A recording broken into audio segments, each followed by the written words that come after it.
Bagaimana bisa Fatih membiarkan Athena pergi? Bagaimanapun, dia telah menanyakan tentang tempat ini sebelumnya, dan dia tahu pemandangan seperti apa yang harus dihadapi orang-orang di sini, dan seberapa kuat orang-orang ini sebenarnya. Hanya saja di lingkungan seperti itu, fakta yang bisa dia lakukan terlalu sedikit, dan membutuhkan bantuan Athena untuk membiarkan penduduk Demeter meninggalkan dewa utama mereka. Tempat yang relatif aman dan cocok baginya untuk tampil adalah lingkungan yang diinginkan Fatih. Meskipun Demeter ragu-ragu, saat memikirkan Athena di sisinya, dia tidak akan membiarkan dirinya salah. Oke, kalau begitu, kalian semua mundur. Dengan Athena di sini, tidak akan ada bedanya. Jika ingin membicarakan hubungan ini, Athena dan Demeter masih memiliki banyak persimpangan. Lagi pula, Demeter dan Athena bersebelahan, dan mereka masih bisa berbicara satu sama lain. Satu-satunya titik ketidaksepakatan adalah yang asli pendapat tidak konsisten. Kontradiksi kecil seperti itu jelas tidak akan membuat dia dan Athena berbalik melawan satu sama lain. Setelah semua orang mundur, Fatih berinisiatif menggunakan kekuatan keyakinan untuk menutupi seluruh bagian, lalu menawarkan kotak di tangannya dengan kedua tangan. Minta juga Lord Demeter untuk melihatnya secara langsung. Demeter melakukan gerakan acak, dan kotak itu datang 5 langkah di depannya. Dan kemudian, di bawah tarikan kekuatan iman, membuka kotak itu sepenuhnya di depannya, dan baru kemudian dia mendapatkan apa yang dia butuhkan. Benih, dengan pola khusus pada benih ini, tampaknya telah dibudidayakan dan disaring dengan cara tertentu. Tapi dilihat dari nafas yang keluar darinya, itu bukanlah kekuatan jahat, tapi kekuatan keyakinan yang sangat murni. Penemuan ini membuat Demeter menghela nafas lega. Karena ini adalah penanaman kekuatan keyakinan, itu berarti masih ada dewa di belakang orang ini, dan dewa ini memiliki sedikit hubungan dengan ketuhanannya untuk sebagian besar. Saya mengirim seseorang hari ini, mungkin hanya untuk bisa bernegosiasi. Perdagangan biji gandum mungkin memiliki manfaat yang tak terhitung jumlahnya baginya. Biarkan aku melihat bagaimana ini terlihat pertama. Mengatakan itu, Demeter mengulurkan tangannya, dan sebidang tanah terbentuk dari udara tipis. Demeter mengubur benih di tanah dengan tangannya sendiri, dan kemudian kekuatan misterius melonjak, dan tanah tiba-tiba meledak menjadi tunas kecil. Dan proses ini menarik semua perhatian Demeter. Saat kuncup itu tumbuh, perhatian Demeter secara bertahap terfokus pada kuncup itu. Demeter memperhatikan perubahan tunas kecil ini, tidak menyadari bahwa, di belakangnya, sebuah tangan mencuat, dan semburan asap hitam memenuhi udara. Dunia di depan saya mulai menjadi kabur, buram dan keruh. Demeter menggelengkan kepalanya dan memandang Athena di sampingnya, hanya untuk melihat Athena menatap kaki Erlang, dan ketika dia melihatnya melihat ke atas, dia tidak lupa tersenyum dan mengangguk. Reaksi seperti itu membuat Demeter merasa sedikit lega. Mungkin hari ini terlalu melelahkan. Setelah menemukan alasan untuk dirinya sendiri, Demeter terus memperhatikan tumbuhnya tunas di depannya. Saat beberapa bulir nasi terakhir memadat di pucuk, akhirnya, Demeter melihat nasi emas, penuh dengan nasi yang sudah tergantung di pada batang dewasa. Seketika hati Demeter diliputi kegembiraan, saking senangnya ia mengabaikan tubuhnya yang sudah lepas kendali. Athena terbatuk tiba-tiba, menarik perhatian Demeter. Sebenarnya, ada rahasia yang ingin kuberitahukan padamu.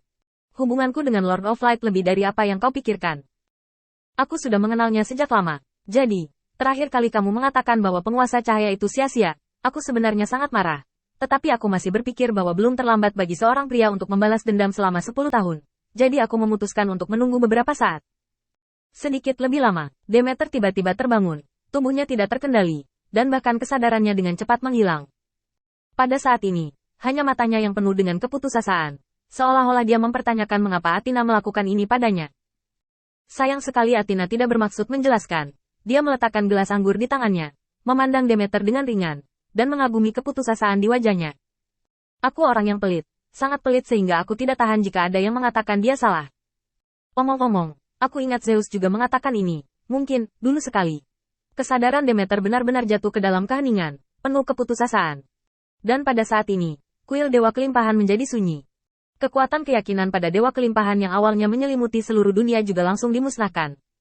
Tapi setelah hening sejenak, kekuatan iman membanjiri dunia lagi. Demeter muncul di atas kuil, menekan tangannya sedikit ke arah orang percaya yang ingin masuk, dan menggenggam pantatnya dengan ringan. Ini adalah kode yang dia dan para pengikutnya sepakati. Ketika semua orang melihat bahwa Demeter baik-baik saja, mereka menggunakan kode untuk menyetujuinya, dan segera mengendurkan kewaspadaan mereka. Salah satu dari mereka melangkah maju dan bertanya, Lord Demeter, apa yang terjadi dengan kekuatan iman barusan? Demeter mengangguk ringan. Itu hanya kecelakaan kecil saat kami menanam benih, tapi itu semua sepadan. Selama musim semi dimulai tahun depan, makanan yang dihasilkan tanah kami bisa berlipat ganda lagi. Aku pulang dulu, dan masih ada beberapa hal yang belum diurus. Ketika para tamu terhormat disuruh pergi, kamu akan masuk dan bertugas. Pengaturan seperti itu membuat semua orang merasakan kekhawatiran mereka. Kecelakaan Su itu juga dikesampingkan oleh penjelasan Demeter yang hampir sempurna. Pada saat ini, di kuil kelimpahan Roh Kudus, Fatih mengulurkan tangan dan menyeka keringat dingin dari dahinya. Berbahaya, Athena, kau hampir membunuhku. Dewa kelimpahan itu sendiri adalah kekuatan setingkat dewa. Dan Fatih bukanlah lawan jika dia tidak menggunakan daya tembak penuhnya. Dan begitu daya tembaknya penuh, itu berarti mereka benar-benar terbuka. Bukan apa-apa untuk berperang di sini. Kuncinya adalah jangan menunda rencana Lord Light. Pria gendut itu menyimpan rasa takut, sementara Athena terlihat nyaman. Apa yang Anda khawatirkan? Dengan aku di sini, apalagi yang bisa terjadi padamu? Pria gendut itu mengangguk lagi dan lagi, tapi dia sama sekali tidak berani menyinggung Athena. Lupakan saja, aku tidak ingin banyak bicara denganmu. Aku akan melapor ke Lord Light dulu. Dia lebih memperhatikan hal-hal di sini. Saat Fatih mengirim kembali beritanya ke sini, Feng Tianxing juga mendapatkan semua informasi yang dia inginkan. Tetapi sekarang ada kontradiksi yang tak terhitung jumlahnya di yurisdiksi Apollo, Dewa Cahaya. Feng Tianxing mendengarkan kata-kata Fatih dengan acuh tak acuh, dan mengatakan ini. Tidak apa-apa, kamu bisa mengotak-atik makanan di sana dulu. Bahkan jika kita kalah dalam pertempuran ini, kita harus mengambil cukup banyak orang dari Apollo, Dewa Cahaya. Apa yang disebut, melihat jahitan dan memasukkan jarum, seperti memancing dengan arus. Tapi itu saja. Kali ini Feng Tianxing tampaknya bertarung melawan daerah terpencil. Tetapi sebenarnya masih ada banyak ruang untuk bermanuver, dan itu tidak akan menjadi pertarungan yang putus asa. Hanya saja dia tidak memikirkan berapa banyak retret yang harus dia tinggalkan.